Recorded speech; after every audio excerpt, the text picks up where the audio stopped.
옛날 조선조 초기 김시성을 가진 어진 재상이 있었다. 그런데 이 재상은 젊었을 때에는 집안이 가난하여 어떤 절에서 가까스로 끼니를 때우며 글 공부를 해야 했었다. 그런데 그 절 뒤에는 늙은 회화나무가 한 그루 있어서 마치 큰 우산처럼 들이우고 있었다. 김선비는 이 회화나무 그늘에서 때때로 피곤한 몸을 풀었다. 그런데 하루는 지팡이로 땅을 두드렸더니 뜻밖에도 거기서 괴상한 소리가 울려 나왔다. 순간 이상한 생각이 들었다.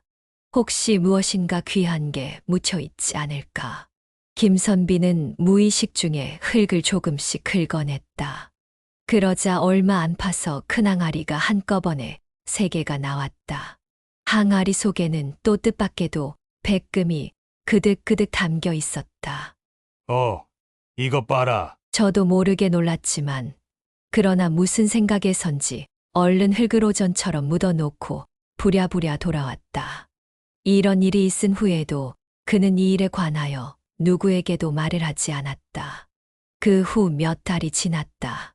선비는 공부를 마치고 그 백금 항아리를 그대로 둔 채 집으로 돌아왔다. 그런데 그 절의 중이 찾아왔다. 뜻하지 않게 화재가 나서 절이 모두 다 버렸습니다. 그러니까 중은 절을 재건하려고 이렇게 부조를 얻으러 다니는 중이었던 것이다. 이 말을 들은 김선비는 문득 회화나무 밑에 묻힌 새 항아리의 백금을 생각하고 나는 가난하기 때문에 절에서 신세를 많이 졌으면서도 오래도록 갚지를 못하였소. 그러나 이제 백금 새 항아리를 부조할 생각인데 어떻겠습니까? 하고 말했다. 중은 벌린 입을 다물지 못했다. 말할 것도 없이 너무도 엄청난 말이었기 때문이다. 혹시 농담이 아닐까? 중은 이런 의심도 들었지만 차마 그렇게 말할 수도 없어 멍하니 쳐다보기만 했다. 김선비는 상관 않고 자기가 할 말을 계속했다. 절 뒤 회화나무 밑에서 일찍이 백금 새 항아리를 발견하여 그대로 묻어둔 일이 있어. 어서 그것을 가지고 절을 다시 짓도록 하오. 중은 반신반의하면서도 절에 돌아와 회화나무 밑을 파보았다. 파본 결과 과연 백금 새 항아리가 나왔다. 과연 그분은 천인이구나. 크게 감동한 중은 그 길로 다시 김선비를 찾아갔다. 이 금은 절을 짓고도 남습니다. 바라건대 반을 가져다 바치겠으니 받아주십시오. 그러나 김선비는 웃으며 머리를 가로저었다. 내가 돈에 욕심이 있었으면 이미 모두 가졌을 것이지. 그대들에게 쓰도록 하였겠소. 어서 모두 가져다가 한 푼도 헛되게 쓰지 말고 전보다 훌륭한 절을 지으시오. 중은 감지덕지하여 어찌할 바를 몰랐다. 예, 분부대로 하겠습니다. 다만 절을 짓는 데에 소비한 금액은 하나도 빼놓지 않고 낱낱이 적어서 그날그날 나에게 알리도록 하오. 중은 물론 이 말을 거절할 리가 없었다. 이날부터 불타버린 절의 재건 공사가 거창하게 시작되었다. 절을 지을 때 중들은 소용되는 돈의 금액을 일일이 적어 바쳤다. 따라서 돈은 꼭 쓸 때에만 쓰고 또 재료는 좋고 값싼 것을 골라 사들였다. 이리하여 100여 칸의 새로운 절이 훌륭하게 세워졌다. 돈은 생각보다 훨씬 덜 들어 아직도 한 항아리 이상이 남아 돌았다. 이 남은 돈으로는 다시 좋은 전답을 사들여 불향답 수확한 것으로 불공 드리는 데 쓰는 전답으로 삼았다. 이리하여 산속의 작은 절이었던 그 절은 다른 유서 깊은 큰 절에 못지않게 웅장하고 부유하게 변했다. 김선비는 그 이듬해 봄 오래도록 낙방만 해오던 서울의 큰 과거에 보기 좋게 장원으로 급제했다.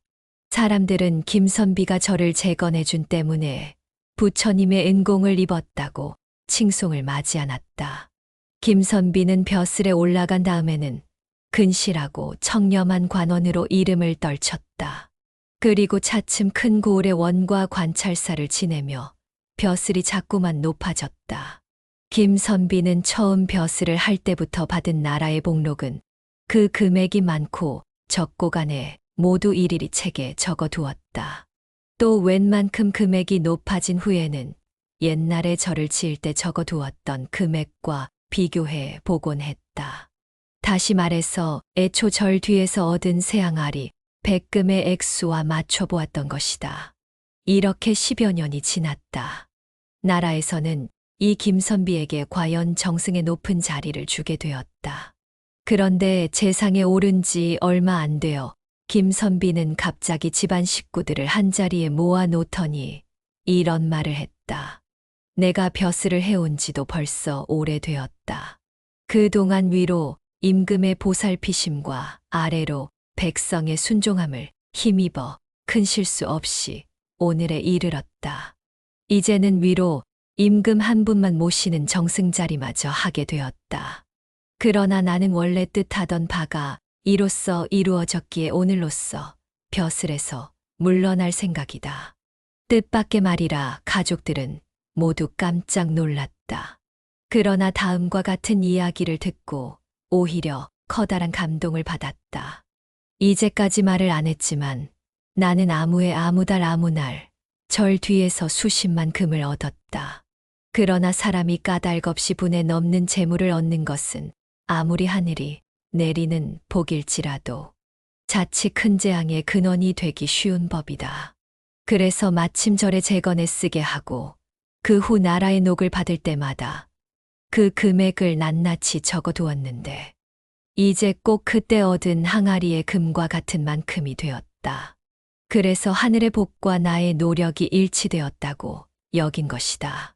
다시 말해서 이제는 내가 원래 지녀야 할 복이 다 찬 셈이니 그 이상 무엇을 더 바라겠느냐?